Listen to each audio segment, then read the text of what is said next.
The first point is that if we are growing at that rate persistently over the last decade plus, the man in the street must be experiencing that.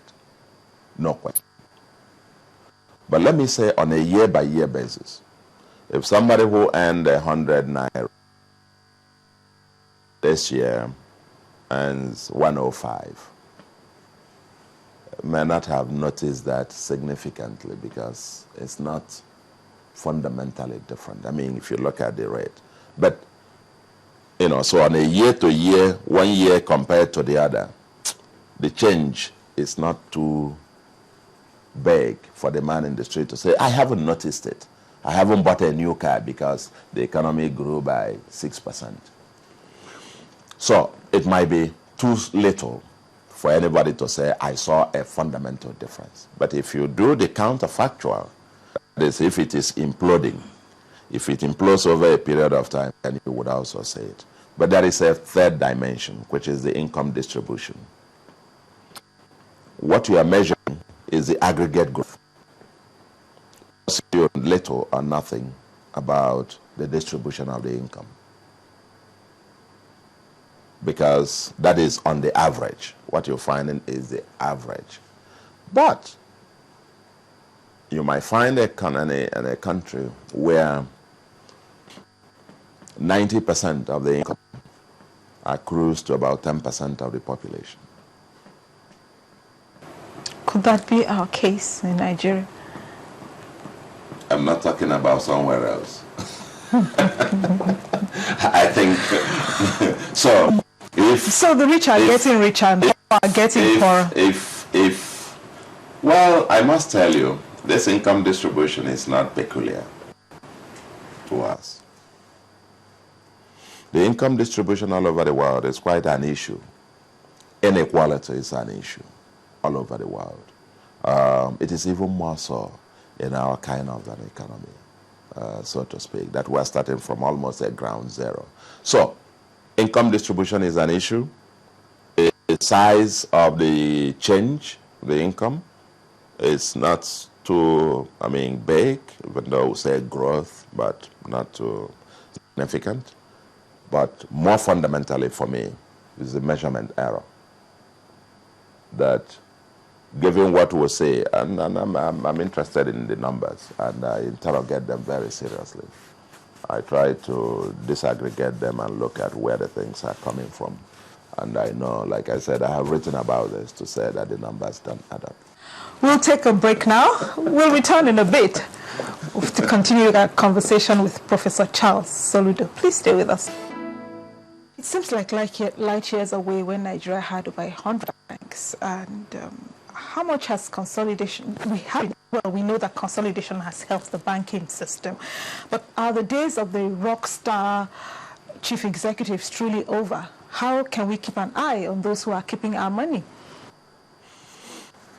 The rock star chief executives it's not over. It will be over. It will never be over. But it's paradoxical. And I'll come to consolidation. But let me address that particular issue. You cannot, in every society, if you operate in a market economy, a capitalist society, those who succeed, you can't stop them from showing off. So it's only fair. So it's only fair. It's only fair. Yeah, you can't tell somebody, as Romney said when he was running for president, he said, I cannot apologize for being successful. If they take their risks and it pays off, goodness me. Like one of the banks declared about something billion profit for 2012. I read it in the papers. If they share the dividends, and some of them, maybe if somebody owns like 10% of that bank, and assuming, hypothetically, let's assume that they give everything out as dividend and he makes $10 billion, and he wants to go and buy an airplane. Whoa, what's anybody's business with that? In fact, the more we celebrate success, the more people want to take risks, because we also don't talk about those who took the risks and it collapsed. Okay, so I don't have that psychological problem with celebrating those who succeed, because that is a hallmark of a market economy. That is a hallmark of a capitalist society. So if a Bill Gates of this world gave us Microsoft and all the stuff that we use, and he decides to buy 10 airplanes himself and so on, nobody begrudges it, pays his taxes, takes his risk and so on. The era of people going to take depositors or fraud and so on and so forth, outright theft and so on and so forth, it's a work in progress. That's why it's a regulated system. You will keep regulating them. You will keep examining them. But whether it's actually going to be zero in any system, unfortunately, human institutions have not yet evolved a financial system that has zero infractions. We are talking about money here. And every day, if you get to Bloomberg and get all of this, you see the reports from all over the world. So it will never be zero. It will always be there. But let me talk about now that you raise about consolidation. I think with every sense of modesty, I say it, and I stand to be, I haven't seen any evidence to the contrary, that in the last 20 years or more, there are two fundamental transformations that have occurred in this economy. Two. The one started first, the ideas and the program started during I understand, somebody said to me, during the military, but it was then implemented in the early 2000s or so, under the Obasanjo's first term, and which is the telecom revolution. Okay. The second, with every sense of modesty, happened to be the banking sector consolidation.